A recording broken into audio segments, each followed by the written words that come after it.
fácil. O Lula, ele é um radical, tá? Ele sabe, cada passo que ele está dando é friamente calculado. Ele é um radical, pode ter certeza disso.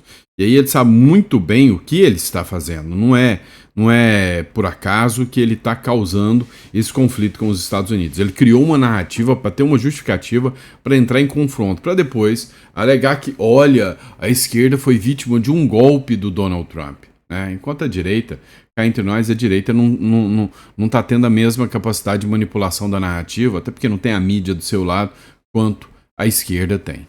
A Casa Branca alega que o Brasil adota práticas que interferem na economia americana. Eles também mencionaram a situação do ex-presidente Jair Bolsonaro, apesar de não citá-lo nominalmente. O governo brasileiro ainda está analisando essa decisão que saiu hoje à tarde, mas até agora, pelo que a gente conversou com integrantes do Palácio do Planalto, a avaliação é que isso não tem efeito prático em relação a tarifas. Por quê?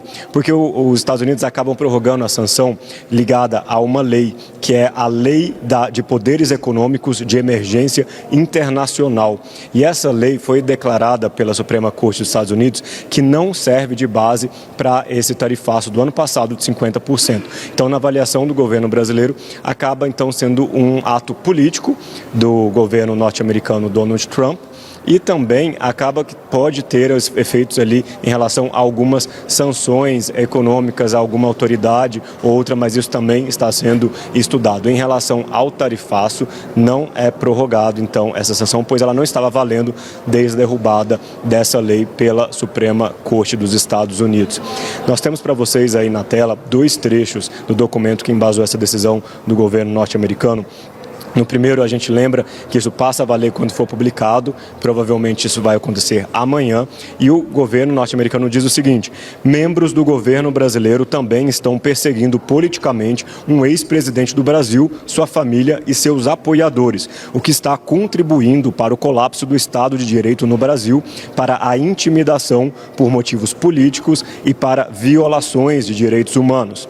Numa outra tela, a gente coloca um outro trecho para vocês, em que os Estados Unidos dizem o seguinte: determinadas atividades, como a censura promovida pelo Supremo Tribunal Federal do Brasil e a prisão de pessoas por exercerem sua liberdade de expressão, bem como a censura de conteúdos online, continuam a representar uma ameaça incomum e extraordinária, cuja ordem se encontra no todo e em parte substancial, fora dos Estados Unidos, a segurança nacional, a política externa e a economia dos Estados Unidos. Pois é, aí, né, o resultado. Ou seja, se tantos países, não é só um, são tantos países criticando, se são tantos países apontando o dedo, falando sobre censura, autoritarismo, perseguição judicial, será que isso é uma coincidência ou será que é algo que você tem que levantar, né, literalmente, um sinal vermelho? Pois é, eu vejo com muita preocupação essa situação no Brasil. E aí vem ainda o Milei, né, que vem fazendo críticas e, cara, até parte da mídia mainstream, até parte da grande mídia, falou que o Milei tem todo o direito de criticar porque o Lula fez exatamente a mesma coisa. Agora, qual moral o Lula tem de falar que o Milei não pode fazer isso? E aí o Milei ainda foi para cima, né? O Milei, ele começou a publicar nas suas redes sociais críticas ao Lula, falando que ele não vai recuar. O Milei lota a rede social para lavar a alma dos brasileiros de bem e detona o Lula, né? Bom, e aí como é que responde, né? O próprio Milei, ele segue fazendo ataques nas redes sociais contra o Brasil, de certa maneira, contra Lula nesse momento, né? A gente tem aí algumas, não sei se a gente consegue abrir, mas ele repostou vários conteúdos políticos com referência à atuação de Lula nas eleições de 2023, vencidas pelo argentino, e aí ele colocando ali um monte de coisa em relação ao próprio presidente Lula, né?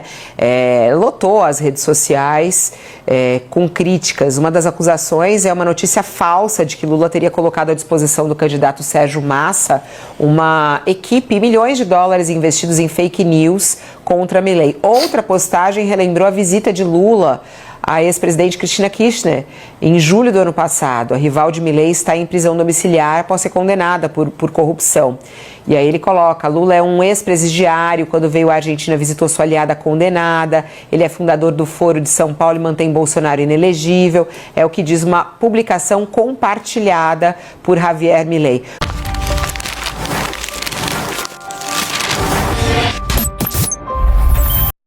Pois é, né?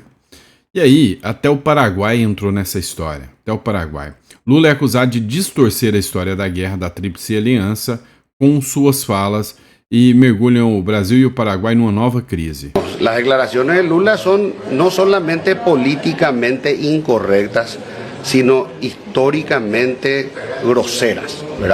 As revelações do Lula são politicamente incorretas e historicamente grosseiras. Porque ha distorsionado de una manera infame lo que ha sido la cronología de los acontecimientos que derivaron posteriormente en la guerra de la Triple Alianza, que como todos ustedes saben es el capítulo más negro y oscuro de la historia regional, ha sido la guerra más sangrienta de la historia de Sudamérica. Falou que distorceu completamente a Guerra da Tríplice Aliança, foi o período mais negro, mais obscuro, né, da região, e mesmo assim, né, o Lula continua agindo de tal